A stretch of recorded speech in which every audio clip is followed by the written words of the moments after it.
নমস্কাৰ বন্ধু-বান্ধৱীসকল, পুনৰ এটা নতুন ভিডিঅ'লৈ স্বাগতম জনাইছোঁ বিকাশ এছচিয়েণ্ট ক্ৰিয়েশ্যনলৈ। তো আপোনালোকে যিসকলে ভাবিছে যে এডিআৰই যিটো এডিআৰই 2.0 যিটো এক্সাম আছে, সেই এক্সামটোত হয়তো প্ৰিপেয়াৰ কৰাৰ পিছতো কাট অফ লিষ্টৰ যি হাই যোৱাৰ ফলত নামটো নাহিল। আৰু ছেম অসম পুলিচতো বহুত বন্ধু-বান্ধৱীয়ে ফিজিকেলৰ কাৰণে বহুত দিন ধৰি ৰানিং কৰি আছে, কিন্তু ৰানিং কৰি থকাৰ পিছতো তেওঁ কাট অফত নামটো নাহিলে অলপ কাৰণে। তো আপোনালোকৰ বাবে সকলোৰে বাবে সুখবৰ আছে।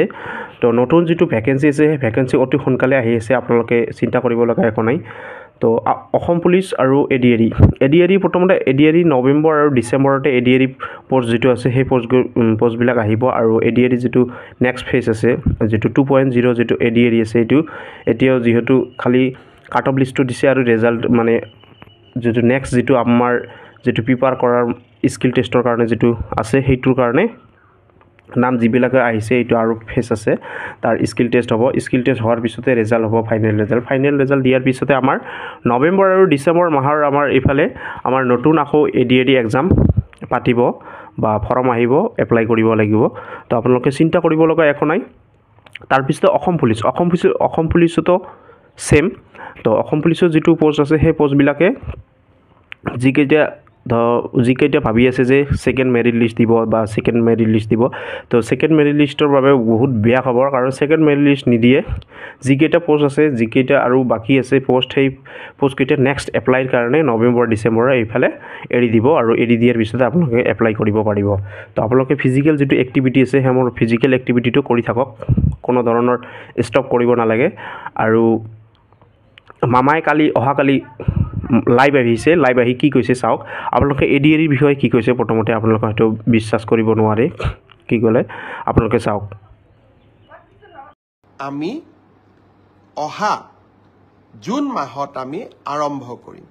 আমাৰ লক্ষ্য হৈছে যাতে এডিআৰইৰ নিযুক্তিও আমি 10 অক্টোবৰত দিব পাৰোঁ, আৰু নৱেম্বৰ ডিচেম্বৰ জানুৱাৰীৰ ভিতৰত এডিআৰইৰ নতুন এডভাৰটাইজমেণ্টটো আমি যাতে দিব পাৰোঁ। অৰ্থাৎ আমি আমাৰ যুৱক যুৱতীসকলৰ মাজত আশাৰ বন্তি গছি আমি জ্বলাই ৰাখিব খুজিছোঁ। তাৰপিছতে অসম পুলিচতো ছেম। আপোনালোকৰ যিটো নেক্সট যিটো ভাইবা আৰু ৰিটাৰ্ণ টেষ্ট আছে, ৰিটাৰ্ণ টেষ্ট হোৱাৰ পিছতে ভাইবা হোৱাৰ পিছতে আপোনাৰ যিটো ৰেজাল্ট আছে, সেই ৰেজাল্টটো ডিক্লেয়াৰ কৰিব। আৰু ডিক্লেয়াৰ কৰাৰ পিছতে আপোনাৰ নতুন যিটো ভেকেঞ্চি আছে, সেই ভেকেঞ্চিবিলাক ওলাই দিব, বা ভেকেঞ্চি আমাৰ এপ্লাই কৰিবলৈ সাজু হৈ থাকক সকলোৱে। তো মামাই লাইভ অহাৰ পিছত কি ক'লে চাওক। অসম পুলিচৰো দ্বিতীয় কাট অফ নোলায়, কিন্তু বছৰটোৰ শেষৰ ফালে আমি আকৌ নতুন অসম পুলিচত খালী হৈ থকা পষ্টসমূহ আমি এডভাৰটাইজ কৰিম। কোনোবাই যদি পোৱা নাই, হতাশ হ'ব নালাগে, দৌৰৰ প্ৰেক্টিচ অব্যাহত ৰাখিব লাগে।